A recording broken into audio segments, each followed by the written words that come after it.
जहां जहां युद्ध की स्थिति आई, भारत राहत और बचाव के लिए आगे आया।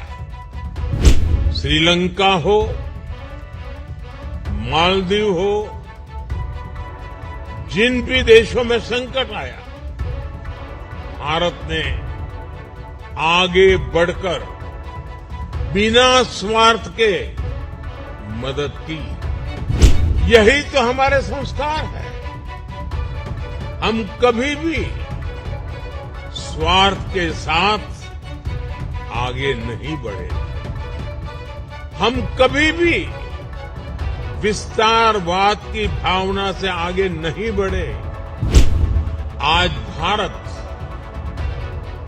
हर तरह से वैश्विक विकास के पक्ष में खड़ा है, शांति के पक्ष में खड़ा है। Honorable Ministers, Members of the Parliament, Honorable the Chancellor of the Judiciary, अन्य महानुभाव, देवी और सज्जनों, गयाना की इस ऐतिहासिक पार्लियामेंट में आप सभी ने मुझे अपने बीच आने के लिए निमंत्रित किया। मैं आपका बहुत बहुत आभारी हूं। कल ही गयाना ने मुझे अपना सर्वोच्च सम्मान दिया है। मैं इस सम्मान के लिए आप सभी का, गयाना के हर नागरिक का हृदय से आभार व्यक्त करता हूं। गयाना का हर नागरिक मेरे लिए स्टार बाई है। यहां के सभी नागरिकों को बहुत बहुत धन्यवाद। ये सम्मान मैं भारत के प्रत्येक नागरिक को समर्पित करता हूं। साथियों, भारत और गयाना का नाता बहुत गहरा है। ये रिश्ता मिट्टी का है, पसीने का है, परिश्रम का है। करीब 180 साल पहले किसी भारतीय का पहली बार गयाना की धरती पर कदम पड़ा था। उसके बाद दुख में, सुख में, कोई भी परिस्थिति हो, भारत और गयाना का रिश्ता आत्मीयता से भरा रहा है। इंडिया अराइवल मॉन्यूमेंट इसी आत्मीय जुड़ाव का प्रतीक है। अब से कुछ देर बाद मैं वहां भी जाने वाला हूं। साथियों, आज मैं भारत के प्रधानमंत्री के रूप में आपके बीच हूं,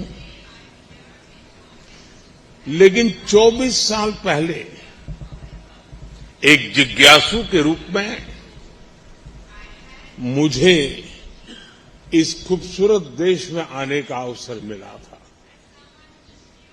आमतौर पर लोग ऐसे देशों में जाना पसंद करते हैं जहां तामझाम हो,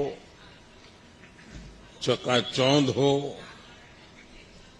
लेकिन मुझे गयाना की विरासत को, यहां के इतिहास को जानना था, समझना था। आज भी गयाना में कई लोग मिल जाएंगे जिन्हें मुझसे हुई मुलाकातें याद होगी। मेरी तब की यात्रा, उस यात्रा से बहुत सी यादें जुड़ी हुई है। यहां क्रिकेट का पैशन, यहां का गीत संगीत, और जो बात मैं कभी नहीं भूल सकता, और वो है चटनी।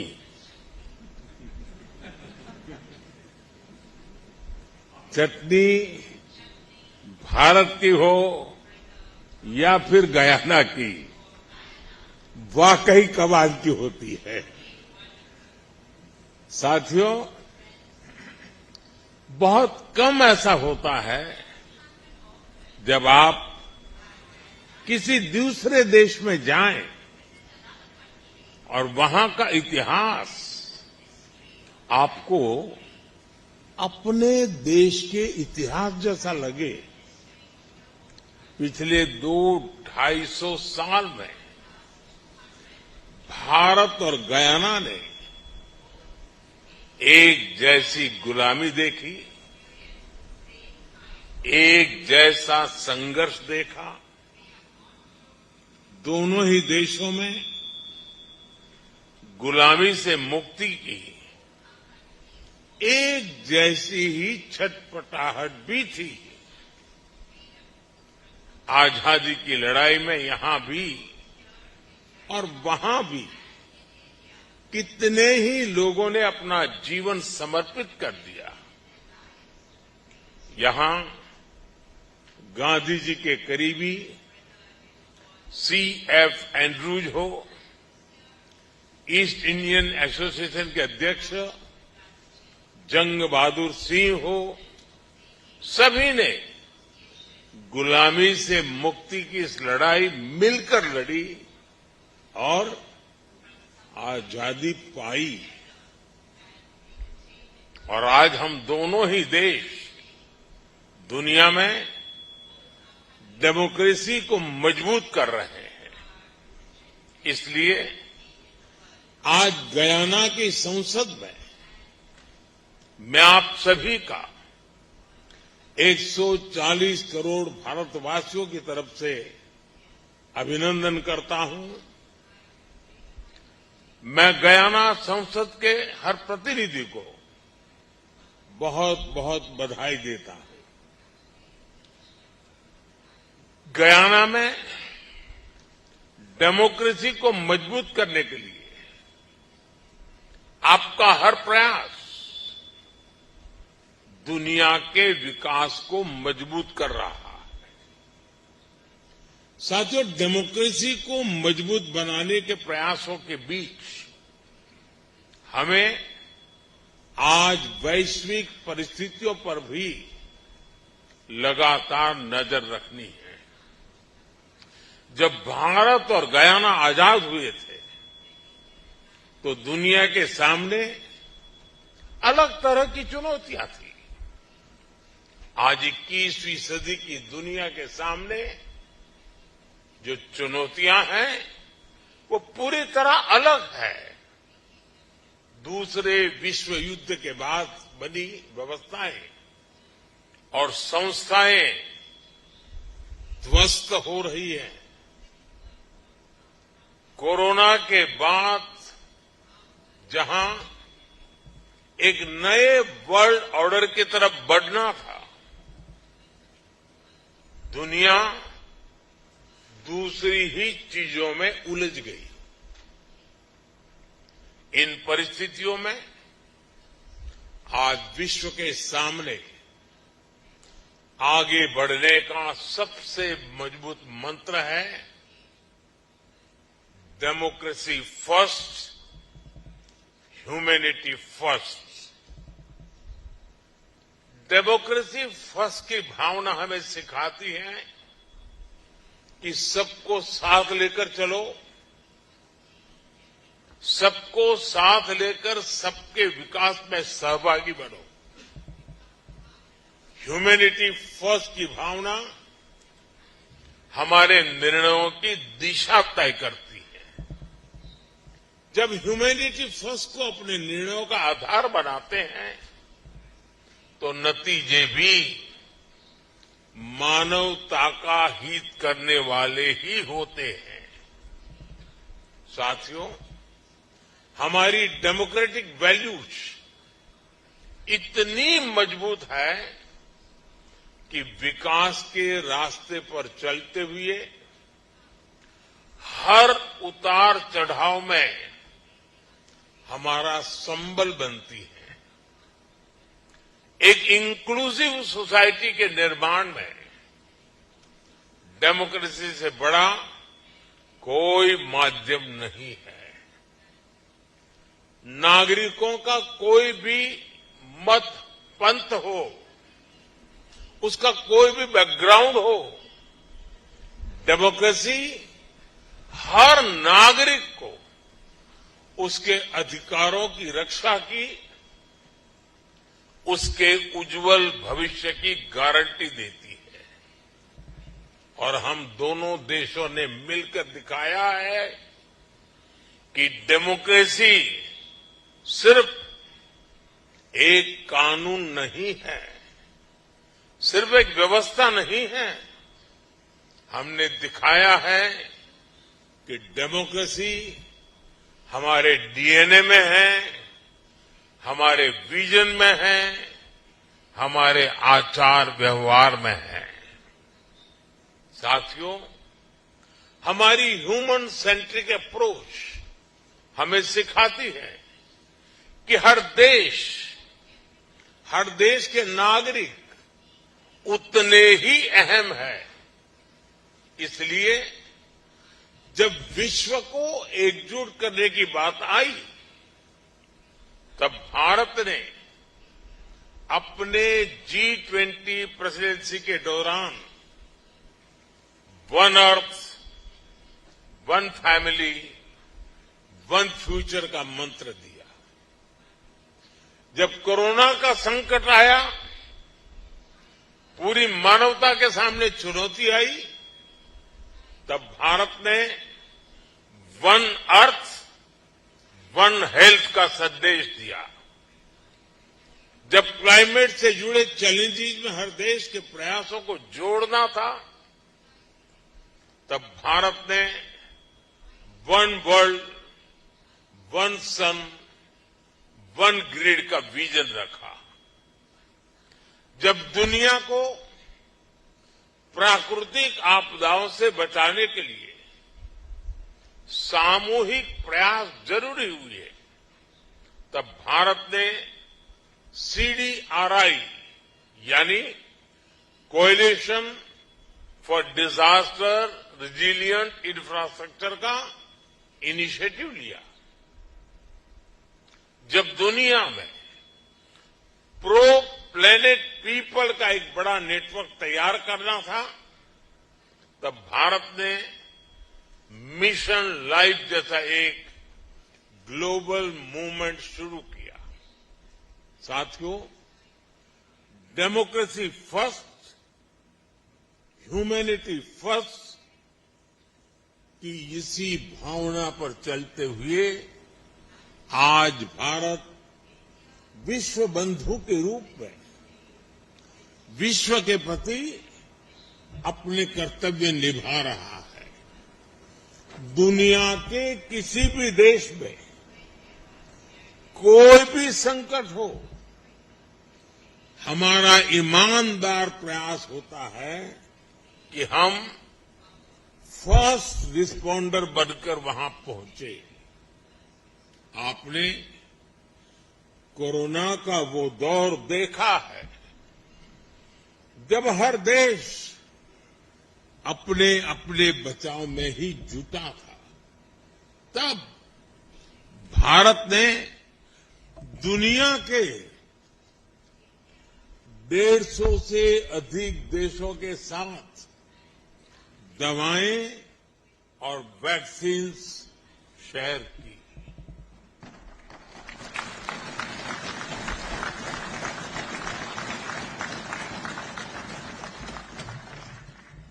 मुझे संतोष है कि भारत उस मुश्किल दौर में गयाना की जनता को भी मदद पहुंचा सका। दुनिया में जहां जहां युद्ध की स्थिति आई, भारत राहत और बचाव के लिए आगे आया। श्रीलंका हो, मालदीव हो, जिन भी देशों में संकट आया, भारत ने आगे बढ़कर बिना स्वार्थ के मदद की। नेपाल से लेकर तुर्की और सीरिया तक जहां जहां भूकंप आए, भारत सबसे पहले पहुंचा है। यही तो हमारे संस्कार है। हम कभी भी स्वार्थ के साथ आगे नहीं बढ़े। हम कभी भी विस्तारवाद की भावना से आगे नहीं बढ़े। हम रिसोर्सेज पर कब्जे की, रिसोर्सेज को हड़पने की भावना से हमेशा हमेशा दूर रहे हैं। मैं मानता हूं, स्पेस हो, सी हो, ये यूनिवर्सल कॉन्फ्लिक्ट के नहीं, बल्कि यूनिवर्सल कोऑपरेशन के विषय होने चाहिए। दुनिया के लिए भी ये समय कॉन्फ्लिक्ट का नहीं है। ये समय कॉन्फ्लिक्ट पैदा करने वाली कंडीशंस को पहचानने और उनको दूर करने का है। आज टेररिज्म, ड्रग्स, साइबर क्राइम, ऐसी कितनी ही चुनौतियां हैं जिनसे मुकाबला करके ही हम अपनी आने वाली पीढ़ियों का भविष्य संवार पाएंगे।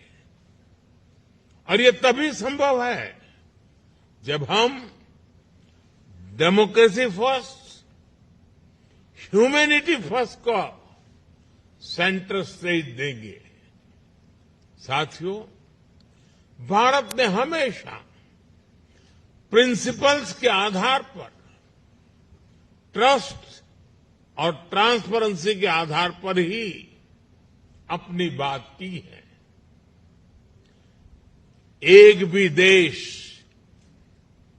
एक भी रीजन पीछे रह गया तो हमारे ग्लोबल गोल्स कभी हासिल नहीं हो पाएंगे।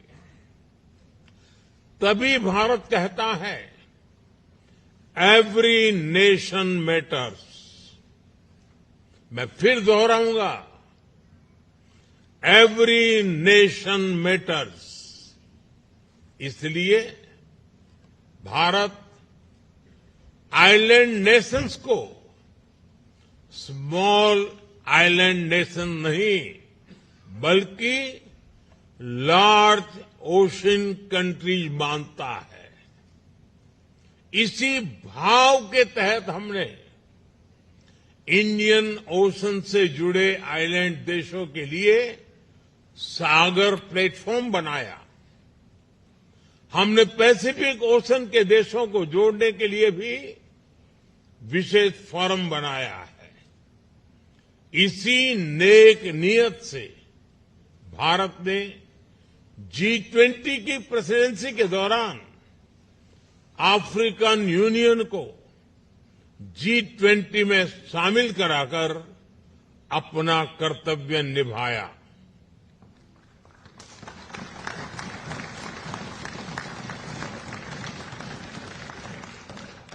साथियों, आज भारत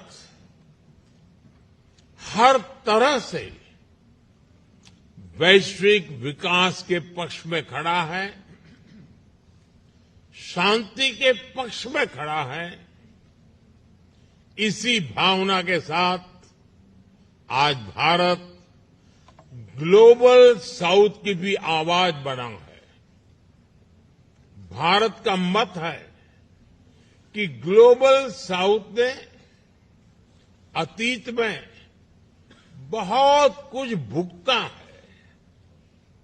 हमने अतीत में अपने स्वभाव और संस्कारों के मुताबिक प्रकृति को सुरक्षित रखते हुए प्रगति करने का प्रयास किया है, लेकिन कई देशों ने एनवायरनमेंट को नुकसान पहुंचाते हुए अपना विकास किया। आज क्लाइमेट चेंज की सबसे बड़ी कीमत ग्लोबल साउथ के देशों को चुकानी पड़ रही है। इस असंतुलन से दुनिया को निकालना बहुत आवश्यक है। साथियों, भारत हो, गयाना हो, हमारी भी विकास की आकांक्षाएं हैं। हमारे सामने अपने लोगों के लिए बेहतर जीवन देने के सपने हैं। इसके लिए ग्लोबल साउथ की एकजुट आवाज बहुत ही जरूरी है। ये समय ग्लोबल साउथ के देशों की अवेकनिंग का समय है। ये समय हमें एक अपॉर्चुनिटी दे रहा है कि हम एक साथ मिलकर एक नया ग्लोबल ऑर्डर बनाएं। और मैं इसमें गयाना की आप सभी जनप्रतिनिधियों की भी बहुत बड़ी भूमिका देख रहा हूं। साथियों, यहां अनेक विमेन मेंबर्स मौजूद हैं। दुनिया के फ्यूचर ग्रोथ को प्रभावित करने वाला एक बहुत बड़ा फैक्टर दुनिया की आधी आबादी है। बीती सदियों में महिलाओं को ग्लोबल ग्रोथ में कंट्रीब्यूट करने का पूरा मौका नहीं मिल पाया। इसके कई कारण रहे हैं। ये किसी एक देश की नहीं, सिर्फ ग्लोबल साउथ की नहीं, बल्कि ये पूरी दुनिया की कहानी है। लेकिन 21st सेंचुरी में ग्लोबल प्रॉस्पेरिटी सुनिश्चित करने में महिलाओं की बहुत बड़ी भूमिका होने वाली है। इसलिए अपनी G20 प्रेसिडेंसी के दौरान भारत ने विमेन लेड डेवलपमेंट को एक बड़ा एजेंडा बनाया था। साथियों, भारत में हमने हर सेक्टर में, हर स्तर पर लीडरशिप की भूमिका देने का एक बड़ा अभियान चलाया है। भारत में हर सेक्टर में आज महिलाएं आगे आ रही है। पूरी दुनिया में जितने पायलट्स हैं, उनमें से सिर्फ 5% महिलाएं हैं, जबकि भारत में जितने पायलट्स हैं, उनमें से 15% महिलाएं हैं।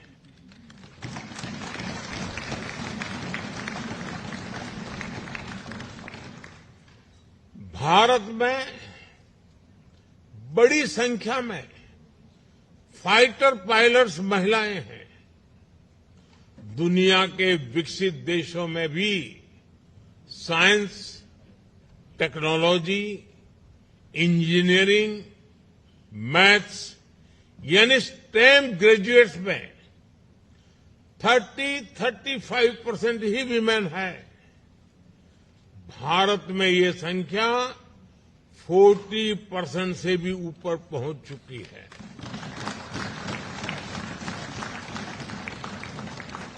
आज भारत के बड़े बड़े स्पेस मिशन की कमान महिला वैज्ञानिक संभाल रही है।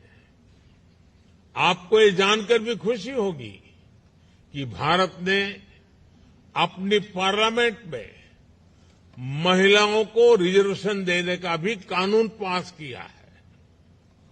आज भारत में डेमोक्रेटिक गवर्नेंस के अलग अलग लेवल्स पर महिलाओं का प्रतिनिधित्व है। हमारे यहां लोकल लेवल पर पंचायती राज है, लोकल बॉडीज हैं। हमारे पंचायती राज सिस्टम में 14 लाख से ज्यादा यानी 1.45 मिलियन इलेक्टेड रिप्रेजेंटेटिव्स महिलाएं हैं।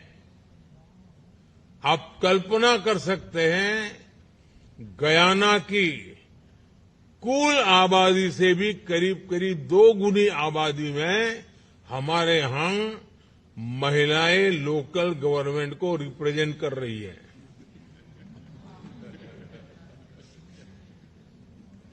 साथियों, गयाना लैटिन अमेरिका के विशाल महाद्वीप का गेटवे है।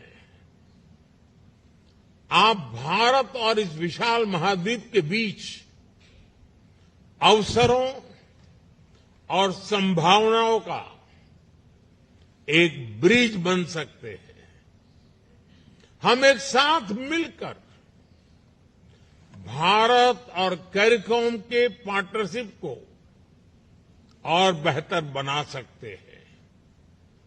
कल ही गयाना में इंडिया कैरिकॉम समिट का आयोजन हुआ है। हमने अपनी साझेदारी के हर पहलू को और मजबूत करने का फैसला लिया है। साथियों, गयाना के विकास के लिए भी भारत हर संभव सहयोग दे रहा है। यहां के इंफ्रास्ट्रक्चर में निवेश हो, यहां की कैपेसिटी बिल्डिंग में निवेश हो, भारत और गयाना मिलकर काम कर रहे हैं।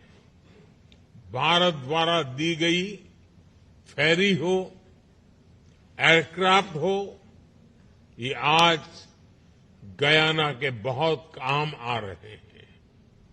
रिन्यूएबल एनर्जी के सेक्टर में, सोलर पावर के क्षेत्र में भी भारत बड़ी मदद कर रहा है। आपने T20 क्रिकेट वर्ल्ड कप का शानदार आयोजन किया है। भारत को खुशी है कि स्टेडियम के निर्माण में हम भी सहयोग दे पाए। साथियों, डेवलपमेंट से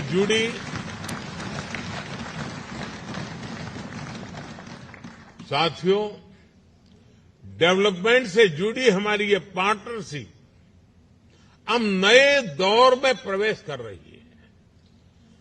भारत की एनर्जी डिमांड तेजी से बढ़ रही है और भारत अपने सोर्सेज को डाइवर्सिफाई भी कर रहा है। इसमें गयाना को हम एक महत्वपूर्ण एनर्जी सोर्स के रूप में देख रहे हैं। हमारे बिजनेसेस गयाना में और अधिक इन्वेस्ट करें, इसके लिए भी हम निरंतर प्रयास कर रहे हैं। साथियों, आप सभी ये भी जानते हैं, भारत के पास एक बहुत बड़ी यूथ कैपिटल है। भारत में क्वालिटी एजुकेशन और स्किल डेवलपमेंट इकोसिस्टम है।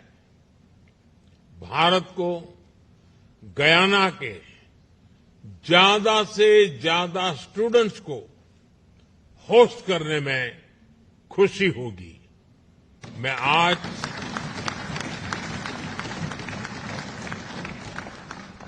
मैं आज गयाना की संसद के माध्यम से गयाना के युवाओं को भारतीय इनोवेटर्स और वैज्ञानिकों के साथ मिलकर काम करने के लिए भी आमंत्रित करता हूं। Collaborate globally and act locally.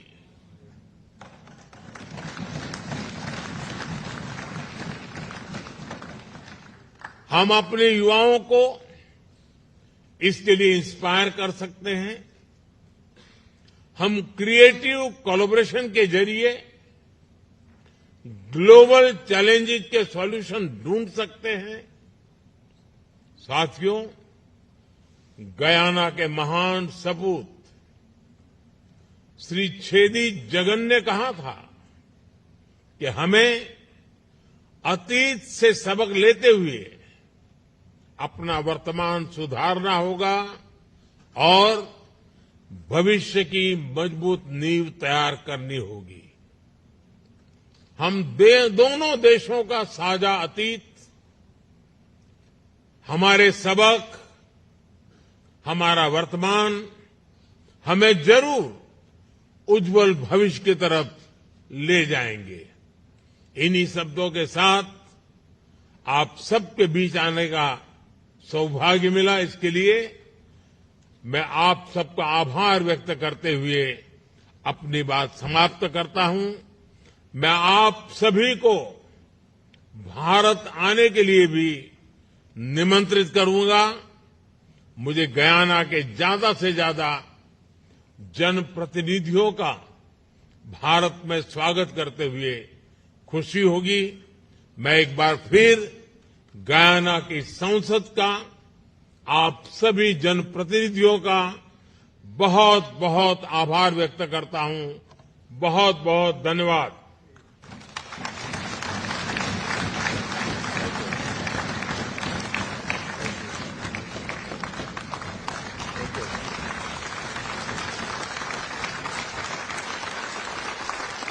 Okay.